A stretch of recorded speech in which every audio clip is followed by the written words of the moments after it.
So today, as you can tell from the title, I am doing my highly anticipated nail polish dictionary video. This has been requested quite a bit since I first made mention of possibly doing a video like this. I had filmed it before we moved, and it just took me so long to edit it that it kind of wasn't relevant anymore with the setting, and you know, like my hair was really short still, and it was just, it's not right to upload something so old. So I'm going to do it over again today, and I want to do it over again anyway. It was a weird day. I'm so sorry that this has taken me so long to do, but this is going to be a very long video, and it is going to take a lot of off-camera time editing it and stuff as well. So I've been putting it off because I am actually very lazy. So I'm going to try not to be lazy and get this up before it's not relevant anymore, because God help me if I have to film this a third time. Basically what I'm doing today is going through all the different nail polish terms, like descriptive terms, different kinds of glitters, things like that that I use and that are generally used in the nail polish, nail art kind of community, but are never really explained well. It's just one of those things that you just, like, people just assume that you'll know what they mean, and a lot of times you don't. So this is kind of going to be a reference video, just to let you guys know what everything means, and I will try my darn hardest to fill out some kind of like quick shorthand version of what I'm saying in the description box, so you don't have to watch a really long video if what you're looking for is at the very end and you're not going to know when it's going to come up and stuff like that. So I have my descriptions. They're going to have to come from up here because I used to have notes and I lost them. And I also have, I'm going to show you a swatch example of every kind of term that I'm talking about, and some comparisons, things like that. I'm going to go ahead and start, and it might be really crazy. I don't know what's going to happen here. This could get really weird. The first term that I have here is cream, and when talking about a nail polish as a cream, basically means that it doesn't have any glitter or any shimmer in it, and that it dries to a shinier finish. It doesn't have to be super glossy. Most people use top coat. No shimmer, no glitter, that it's just like your straight, I guess, I don't want to say flat because it's not matte, which I'll get to, but just the color. No added anything, and that it dries fairly shiny. So I just picked out a cream polish really quick from my collection to kind of show you guys what I mean, and it is OPI's Mermaid's Tears. So the next term that I have here is opaque, and opaque basically means that the nail polish covers your entire nail. It doesn't have to be opaque in one coat. It can take multiple coats to get it opaque. Opaque just generally means that it covers your whole nail. If your nails have grown out past the skin, if they're not super short, you know, there's like a white part of your nail where it's not touching your skin. Now that's generally called the nail line, and so nail polish's opacity, or how opaque it is measured by whether you can still see the nail line or see the bare nail underneath the polish, be it, you know, a glitter or a cream, whatever. It's just how, you know, full coverage the polish is. So Sally Hansen Pacific Blue is a very opaque polish, and it is opaque in one coat. If your coat is thick enough. Thin coats you need to, but it is opaque. You can't see through it. You can't see your nail through it once you have those one or two coats on. So that's what that means. So the next one I have here is sheer. Now some nail polishes, even cream polishes, can be sheer, and that basically means that you can see through them. You can see the nail line through them. Some of them you're not able to get fully opaque. They will stay sheer. Other ones can be sheer in the first coat and opaque in the second coat, if that makes any sense. A lot of times you will see a lot of neutral colored polishes that are very sheer. I just like tripped over the word neutral, but you will see neutral polishes that are very sheer. Essie's Sugar Daddy is what I grabbed for this one because it is just a sheer neutral polish. So streaky. Streaky is generally used to describe cream polishes that have a really bad formula. What I grabbed for here is Essie's Turquoise and Caicos, because it is a cream polish, but it is streaky on the first couple coats.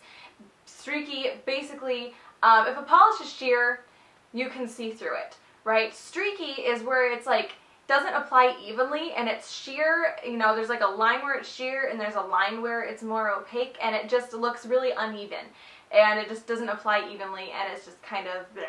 So that's basically what a streaky polish is. I do have a video on kind of a little method to help apply streaky polishes. You basically just kind of sandwich the layers of polish in between a matte top coat, and the matte top coat is a little bit, I guess, rougher, and it kind of grabs onto the polish and helps it apply more evenly. So I painted my nails really badly in that video, and people have been making a point to point that out for the last couple weeks, so there's a disclaimer. But I'll link that below if I remember. This is going to be a long video. A jelly polish is another polish that's sheer. It's more purposefully sheer. It's almost like a cream polish watered down. I used China Glaze RU Jelly was my example for this one, and it's just very, very sheer polish. Sally Hansen, I forget what the bottles, like Extreme Shine or something like that, they look like little coffins. And then there's the OPI ones as well, the sheer tints. Those are jelly polishes. They're almost watery looking. Now the thing with jellies is that when they dry, they generally dry like highly, highly glossy. And on top of that, they almost have a squishy look to them. When they are dry, they still look like if you poke it, like you're just going to squish into it, which is a really cool look. A lot of people like to use those for layering and make jelly sandwiches, which is basically just putting on really any polish. You don't have to start with the jelly polish. A glitter on top of that, and then the one layer of like a sheer jelly polish on top of the glitter. And it kind of changes the look of the glitter a little bit. Makes it look like it's like below the surface of like water. It's actually, it's a really, really cool method, but that's kind of what jelly polishes have been more popular for lately. But a jelly polish is, it's just thinner. It's more, I don't know how to explain it. It looks squishy. It's not like a cream, you know, it doesn't look like a cream. It's squishy and it's more see-through. A Crelly polish is a jelly cream hybrid. It's not totally squishy and see-through like a jelly, but it's not opaque and creamy, like, you know, hardcore, like creamy, like a cream. It is kind of in between, and a lot of times those are used to mix glitters in and make Crelly mixes, which is basically just a, you know, in between jelly and cream base with a glitter mixed in. And what's really cool about that is it kind of gives a little bit of that jelly sandwich effect, because you'll get glitter in every coat. So the first coat's glitters will be kind of covered up and just barely peek through the second coat, but then you'll still have some on the top. They're really, really cool. I picked KB Shimmer's O Splat as the example because it's just like a classic Crelly kind of polish. Crellys do not always have to be white. You can pretty much make a Crelly now, at least indie makers can. I can't.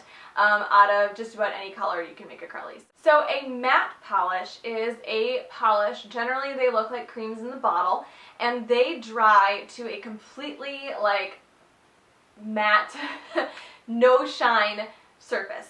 You know, like if you have a black that's matte, it'll look like a blackboard, kind of. There's no shine to them at all. They're smooth still, but there's no shine, no gloss. You can always put a top coat over a matte polish to give it shine if you want to. Some polishes are actually are made matte. My actual bottle of OPI is Jacques, which is what I used for the example, is a matte polish. It was one of my first nail polishes that I purchased, so I didn't know I was getting it on Amazon. I didn't know that it was a matte polish then, but I put a top coat over it and it's fine. There really isn't a need to really buy if you have a yellow polish and you want a matte yellow polish, you don't need to buy a matte yellow polish, because now you can buy matte top coats, which will make any color that you put it over a matte polish. It will take the shine off of it. So that is what a matte polish is. Kind of going off of the matte finish, there's also the semi-matte, satin, wax effect, whatever you want to call it, and that's kind of just the middle ground between a matte and a shiny polish. It's not completely glossy, but it still has a little bit of shine to it. But it's just kind of, it's like waxy, you know, wax isn't like a mirror finish, it's not like glass, but it still will reflect a little bit of light. And so that's what that finish is. It's kind of the in-between. Quite a few polishes that dry to that finish now. All of the Lime Crime ones do. Pretty and Polished and Cult Nails, and I'm sure a bunch of other brands too, those are just the ones that I have, make wax effect top coats, which will give, just like a matte top coat, it will give any polish that you put over it that semi-matte kind of finish. So, chrome or a metallic polish Before the OPI Gwen Stefani collection came out, I would have just grouped these together. However, that collection kind of changed the chrome kind of polish. So Essie's Good as Gold, is in my hand and I don't know why, is over here, and that is your metallic polish. It has a little bit of a metallic shine running through the polish. It can dry glossy, it can dry however you really want it to, but it looks like a liquid version of the color it is. Like this kind of looks like gold metal. You can do that with different colors too. There's blue and purples. They just have that kind of shiny, metallic. I don't like using the word I'm trying to describe the word, but you know what I mean. Like it has that metal kind of finish to it. Now chrome polishes, I have like the Essie chrome polish, which is just a silver metallic, but then OPI came out with Push and Shove in their Gwen Stefani collection, and this has to have a special base coat. You can't put a top coat on it. It's a finicky polish. It's hard to get it to turn out right, but when it does, it dries like chrome plated like vehicle parts. It is so shiny, it's almost like a mirror, and it's probably the closest you can get to those mirror foils in an actual like liquid polish, but like I said, it is a little difficult to apply properly. But that is a chrome polish, and you really can see the difference. The biggest problem with metallic polishes, and even not so much this chrome one because it dries really shiny, but metallic polishes tend to show brush strokes, which is where it will actually like have little lines where the nail polish brush went through it, and so you have to try really hard to make those perfectly straight and even across the whole nail, because if you do it all like goofy, you'll have wavy lines that go through it, and it's not like cute wavy lines, it's just kind of gross looking. So metallic polishes are a little more difficult to apply. So a foil polish like Zoya's Trixie is kind of a metallic, but it has more of a sparkly kind of quality to it. It doesn't show the brush strokes quite as much. It's not as liquid metal looking because it doesn't really ever have to have glitter in it either. There's just something about it. It looks a little grainier and it looks a little more sparkly. It's very hard to describe, but Zoya's Trixie is a good example of a foil versus a metallic like you just saw. It looks more blingy and more sparkly. Like if you have a silver foil, it looks almost more like diamondy than it does silver like a metallic would. I'm so bad at this, but it's a little bit different. The finish is a little bit different. I much prefer foils over metallics, based on, you know, obviously they look a lot better, they're a lot sparkly, and ease of application is a lot better too with foils because you don't have to worry as much about the brush strokes. So a glass Fleck polish is kind of coming off of the foil, and these can be a little bit more sheer. They're kind of this is OPI's Golden Eye, by the way, but they're kind of a polish that just looks like a bunch of little pieces of shattered glass all jumbled together and being really shiny and really cool. And that's basically what a glass Fleck polish is. This one is gold, but I mean glass Fleck can be in any color, but it just kind of ends up looking like stained glass when it's on your nails. It's not see-through. OPI's Golden Eye takes like 3 coats, but it's never you know, really see-through. It just looks like little glass pieces, like stained glass, kind of very shiny and very it's pretty. It's hard to explain, but that's basically what a glass Fleck polish is it's almost like a bunch of little tiny flakes of something that look like glass when they're all put together. What I would have previously referred to as a duochrome has kind of become a multichrome in the last year, and that is basically a nail polish that reflects different colors depending on what angle you're looking at it. And I Love Nail Polish has made a bunch of these. Unfortunately, I kind of start to feel like there's 2 or 3 colors, maybe 4 different color mixes that you can put in them, and then after that they all kind of start looking the same. So the last couple that I purchased from I Love Nail Polish, I was like, okay, these are the last ones because they kind of just look like the ones that I already have.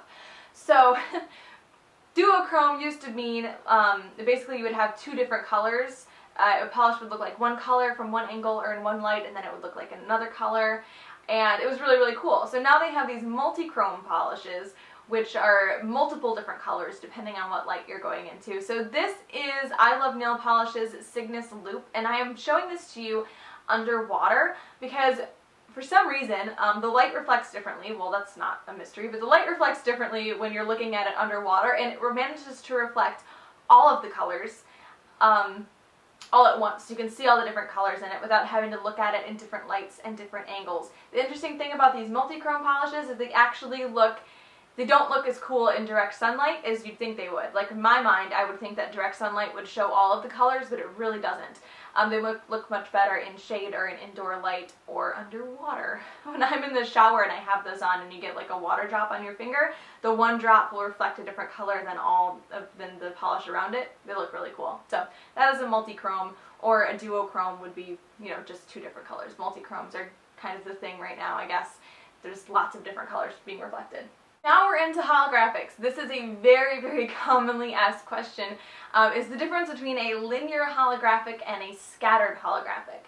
I'll start with linear holographic. I'm showing you I Love Nail Polish's Mega, which is an amazing silver linear holographic. Now holographic polishes can look not so cool in indoor lights, but they will like blow your mind in the sunlight. And a linear holographic has this kind of like a rainbow arc to it.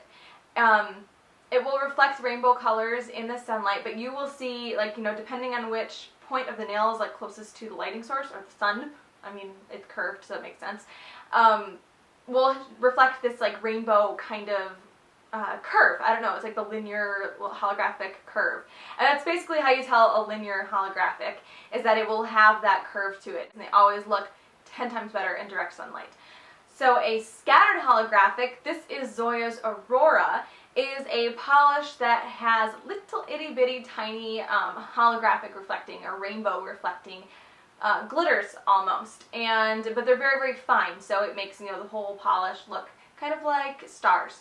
And that's a scattered holographic. Now you can mix linear and scattered holographic polishes together and have the linear arc and then also the scattered little glitters around, but that's basically the difference between the scattered and a linear holographic. Now some of them are like so incredibly hybrid, it's hard to tell the difference, but basically if you have that rainbow arc, it's linear. Shimmers, this is kind of a basic one and I should have put this up at the beginning, but a shimmer is a polished, it can be a cream polish, it can be a jelly polish, but it will have a very fine dusting of something sparkly in it. It's not so much a glitter, it's a little bit, it's like way too small to be a glitter, but will be spread out throughout the entire polish and just catch the light and catch the sun and sparkle a little bit without being a big chunky glitter, and that is a shimmer. And this is Butter London's Lady Muck that you're looking at, and that's the best example I could find in a pinch out of my collection that had a shimmer to it without anything else to distract from it. A frost is a polish that has almost a pearl-like shimmer to it, but it's very, very strong. It kind of takes over the polish. Generally you see these as, I mean, I hate to say it, but like old lady colors. I don't really like frosty nail polishes, so the only one that I had in my collection at the time that I was picking these out was Essie's Pearly White, which I guess would also kind of be a pearl, but pearl and frost are actually really close. Frosty polishes will also show brushstrokes just like metallics do, but they're not quite, they don't look metallic. They just have a very, very strong, very fine shimmer that goes through them. And like I said, I don't like frosty polishes that much. Maybe that will change, but I'm not the biggest fan. So textured polishes. Textured polishes are really cool. Textured polishes dry like sandpaper. They have little particles in them that are gritty and they dry like sandpaper. And this is Zoya's NYX. This is a textured polish that has glitter and shimmer in it. So while the texture dries and it still would technically be matte because it's not glossy, it still has glitter and stuff, so it will sparkle in the sunlight. A matte texture polish, this is China Glaze Unrefined, is matte. I mean, they're both technically matte because they don't have any gloss, but the China Glaze one doesn't have any shimmer either. So it's a matte texture. And that's, I don't know if that's like an actual term, but that's kind of how I've been using them. A matte texture has no glitter and a regular texture does. So that's the difference. You can also get into these extreme textures like the Zoya Magical Pixie Dust and this one that just came out from China Glaze. I believe it's called, I don't have it in front of me, but I'm going to put it in here. There's Snow One Like You, and that one is a crazy texture polish and also has big chunks of, why can't I think of the word? Hex glitter, big chunks of glitter. in it, so it makes the texture like really, really crazy. Thermal polish or a mood polish has two different colors depending on the temperature on your nails. The one that I have here is Pretty and Polished Tomboyish, and it is a really dark, almost hunter green color when it's cold, but when it warms up it's a lighter blue. I really, really like this one. The only thing that sucks, I have quite a few thermal nail polishes, and the majority of them, which is interesting because the majority of the ones that have kind of been messed up on me are the newest ones that I have. And they have changed to their warm color, and that is it. They're done. They don't change anymore. They don't show the cold color. So I'm not really sure what's up with that.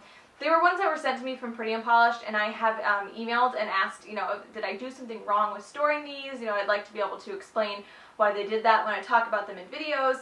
And I haven't gotten any replies, so I'm leaving it alone. But this one is from Pretty and Polished, and this is actually my oldest thermal, and it's still going good. So I don't know what happened to the ones that were just sent to me, you know, fairly recently in the last like 6 months. So it's weird. But anyway, that's what a thermal polish is.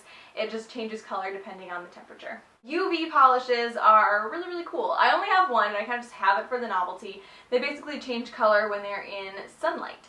So this is Del Sol's, what is this, Ruby Slipper, and it's just a silver glitter, but the base that it's mixed into turns to a pinkish like red color when it's in the sunlight. So I wish I had picked a different one because this one kind of has to be layered over white because it can't really be worn on its own. So that's kind of lame, but that's basically what it does. It just changes color in direct sunlight. So a neon polish, and there's this big ol' outrageous debate going on with neon nail polishes, but I'm going to describe to you what a true, bright, eye-searing neon polish is. And that is basically a polish that, I mean, you know what, neon is bright, but there is only a certain way that you can get a neon polish on your nails to look normal, and that is, one, it has to be layered over white. They are very, very sheer and thin, and they need that white backdrop basically to show the bright color. If you put it over your nails, it's not white, it's not bright, and it's not going to look as good, and it's going to take multiple coats. So you basically want to get your coverage with your white polish and then use that to make the neon color stand out. And a lot of people will complain about neon polishes having to go over white, but I mean, to get a really, really bright, awesome neon, you need to have one that is a thin formula, and that needs to be layered over white because the other ones are going to be subpar. They're not going to be quite as bright. So, that being said, neon polishes also almost always dry matte. So if you don't want them matte, you'll need a top coat, and they do also tend to chip a lot faster. Matte polishes in general, which I should have mentioned, tend to chip a little bit faster than other polishes. So there is that. So the next one is a neon pastel. And I actually thought that I was the only one that had ever used that term, and now I've been seeing it used to describe the lime creme polishes, like by the company and other companies that have made similar colors. So apparently, I mean, I thought I was being crazy when I came up with that to describe them, but apparently that's the general consensus, because now it's actually what they're called. And it's basically a pastel nail polish that is light and not like highlighter bright, but still eye-catching and bright at the same time as being pastel. They're very, very confusing, but once you get used to seeing them, you can kind of pick them out and know, oh, that's a neon pastel. They're cool. This is Lime Creme's Pastel Shio, and it is a neon pastel green. It's a very light kind of spring pastel, but it's still bright and neon. So China Glaze has come out with quite a few. Maybelline came out with some this year. 84, which is an indie brand, has a really great neon pastel set. They're a really great polish, and they look fantastic layered under multicolored indie glitters. It's one of my favorite things to do with them. So that is a neon pastel. Crackle polishes, we know this is China Glazed Crushed Candy. It is a polish that as it dries will crack and create this crackled effect. They can be kind of hard to work with. If you put them on too thickly, you'll get like one really nasty crack in the middle and it won't look normal. They're a little bit harder to work with, but they're also like really, 2000 and whatever right now. No one really cares about those anymore. So, but I thought I'd throw it in here because it might still come up someday. You never know. Trends tend to recycle. You don't really see a lot of new things anymore. Spotted nail polish, which OPI's Black Spotted is what I'm showing you, and I'm pretty sure it's the only one made. It was released exclusively in I want to say Sephora stores in France. It never came to the US, but it's fairly easy to find now on Amazon and eBay and stuff. I picked it up for the novelty, but basically, and it's harder to work with than even the Crackle polishes, if you could believe that. So basically you put it on and it kind of separates like water and oil kind of, and shows your base color, you know. It's a unique look. It looks really cool. But an alternative to that would be to spread a black polish, or really any color polish, out on the surface of water, like a water marble, and spray it with like hand sanitizer or rubbing alcohol or something in a little squirt bottle, and it will create all those little holes, and then you can kind of water marble your way into a spotted nail polish if you don't want to buy one. So that's an alternative. Moving on into more indie kind of glitter terms. I know I'm all over the place, but the first one I want to talk about is your base. So your base is the liquid that your glitter is mixed into. And, you know, there's colored bases, there's Crelly bases that we talked about. So whenever I say something is like a clear-based glitter, I'm referring to the liquid that the glitter is mixed into. So, because you can't have colored bases, but I want to point out that bases can be jelly, bases can be colored, or cream, or Crelly, but more often I refer to clear-based polishes just to point out that it's a glitter that you can put over anything and it won't change the color of what the color that's already on your nails, if that makes sense. Or your base color, which is a totally different use for base, and I'm probably getting really confusing. Talking about glitters, they can be dense, which this is KB Shimmer's Sand in My Stocking, which is an incredibly dense glitter. And it basically means that there is a lot of glitter particles mixed into the base. If you pull it out on your brush, you get a ton of glitter on your brush, you get a ton of glitter on your nail. You're not having to fish for glitters, which is, I'll get into that when I talk about Sparse, but basically it's just, there's a lot of glitter mixed in, and it's very, very easy to get your glitter out onto your brush. You don't generally see dense glitters in drugstore polishes or, well, I guess just drugstore polishes. KB Shimmer makes the densest glitters I've ever seen, and a lot of indie sellers is really what you'll have to go to get a really dense glitter. So on the opposite end of that is Sparse. Sparse glitters suck. It's basically a ton of your clear base, or, you know, whatever color base. It's a ton of base and not a lot of glitter. So you end up having to fish, or, you know, like taking your brush. I'm going to try to use an example. This is Wet n Wild Spoiled's Jewelry Heist. It's very sparse. And you basically have to try and like take your brush, and you're trying to like, you know, swirl it around and like pick glitter out, but it's just like running right off your brush. It's not good. It's not a good thing at all. And so that's what a sparse glitter is. Basically means it's hard to apply, it's hard to get the glitter out, and there's not a lot of glitter in comparison to how much actual base polish there is. Flakey polish is a polish that is like these little flakes. little. This is Essie's Shine of the Times, and they're these little flakes that when you put over another color, generally a dark color, they glow orange and green and like all these crazy different colors. I don't think there's any companies right now that I know of that are making any good flakies. I know Hidden Treasure from Sally Hansen used to be a really good flaky, and then they changed it, and it's just not a flaky anymore. Essie's Shine of the Times is a really good one, but I believe they stopped making that. I think it's the only one in their Luxe Effects line that they stopped making, and it was the most popular one, so I don't know what that's all about. But that is basically what a flaky polish is it's flake, little flake glitters that will reflect all these crazy colors when they're put over a darker base color. Something that's really confused with flaky sometimes are shredded glitters. Candy Lacquer's Candy Crush, and it's a multicolored shredded glitter. And it's just, it looks like, you know, crazy little paper cuttings made into glitter and mixed into a base. So that's a shredded. It's different than a flaky. Flakies always reflect that cool, you know, crazy color. Shredded glitters are just the shape, really. Iridescent glitters they almost look like a glass. They shine a little bit of a blue color, but they're not quite flakies. And a lot of times, this is Simple Colors Pearl Harbor, by the way, and it's an iridescent glitter. A lot of times you will see shredded iridescent polishes that are kind of like flakies and, or you know, like shredded iridescent dressed up as a flaky, but then when you put it on you realize it's really not, it's just a shredded iridescent glitter. So that's another thing that's commonly confused. Essie came out with a new Luxe Effects polish last year.